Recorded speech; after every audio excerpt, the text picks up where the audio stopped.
सभी दर्शकों को मेरा नमस्कार। मेरा नाम है दीपक वोरा। मैं एक प्राइवेट स्कूल में पीजीटी इंग्लिश लेक्चरर हूँ। तो जन सरोकार मंच की तरफ से मैं आपको अपनी एक दो कविता सुनाऊंगा। अधिकांश मैं कविताएं अनुदित करता हूँ। अभी ताजी ही कविता लिखी है। अशक्त या सशक्त स्त्रियां। अशक्त स्त्रियां को ना तो सशक्त का अर्थ पता है ना अशक्त का। उन्हें तो ये भी नहीं पता कि उनका भी कोई दिवस है। ना ही उन्हें मालूम है कि कभी किसी ने उनके लिए लिखी हैं कविताएं या कहानियां। मैंने खेतों में काम करती स्त्रियों को देखा है बहुत पास से। उनसे मिलकर भी आया हूं। उनका महिला दिवस भी आम दिनों जैसा ही था। सुबह से शाम तक चूल्हा फूंकना, खेतों में काम करने के बाद घर पर फिर से काम पर लौटना, घर लौटकर फिर से काम पर खटना। उनका कोई उनका कोई संडे था ना कोई बूमंडे। इसके बावजूद उनके चेहरे पर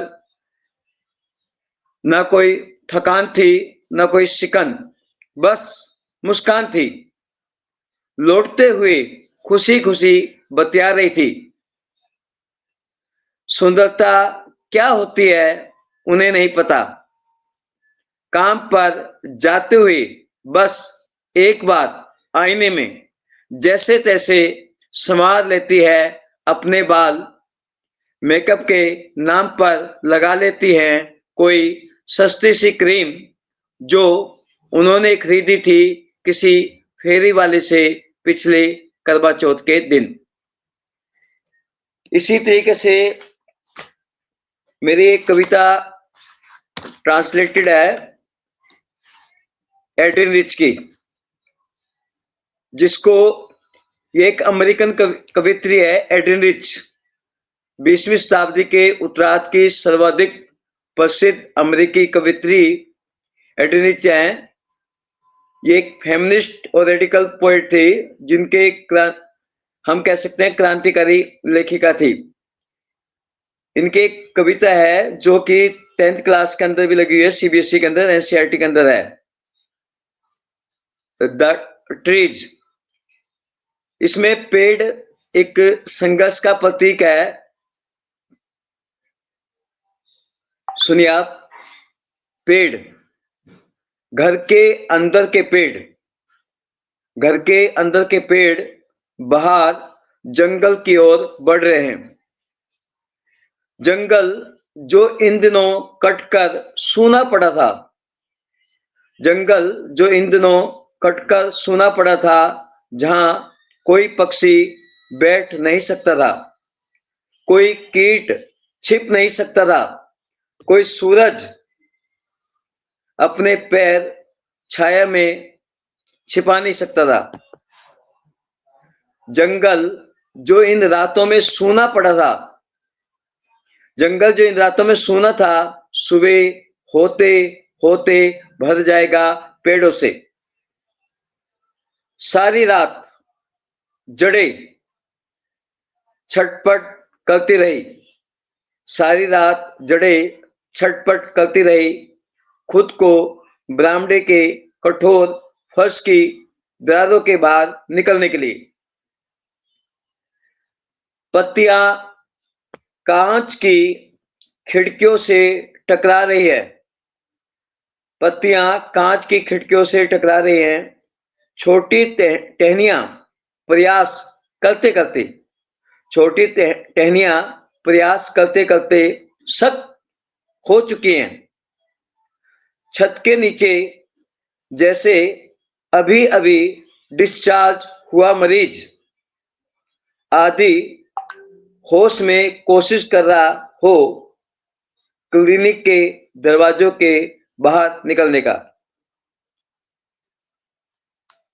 एड्रिलिच कहती हैं, मैं बैठी हूं बरामदे की ओर, खुलते दरवाजे के अंदर, लंबी लंबी चिट्ठियां लिखते हुए, जिसमें वह मुश्किल ही जिक्र करती हूं जंगल के घर से मुक्त होने का। रात में ताजगी है, चमक रहा है पूनम का चांद, चमक रहा है पूनम का चांद खुले आकाश में। पत्तियां और काय की महक अब भी कमरे में आ रही है, मानो एक आवाज की तरह, मानो एक आवाज की तरह हो। मेरा दिमाग भरा है फुसफुसाहटों से, जो कल हो जाएगा शांत, जो कल हो जाएगा शांत। सुनो सुनो, कांच टूट रहा है, पेड़ रात में टकराते हुए बढ़ रहे हैं आगे। यहाँ जो पेड़ है वो स्त्री का प्रतीक है और जंगल पुरुषों का और घर समाज का। सुनो, कांच टूट रहा है, पेड़ रात में टकराते हुए बढ़ रहे हैं आगे। हवाएं मिलने के लिए पहुंच रही है उनके पास।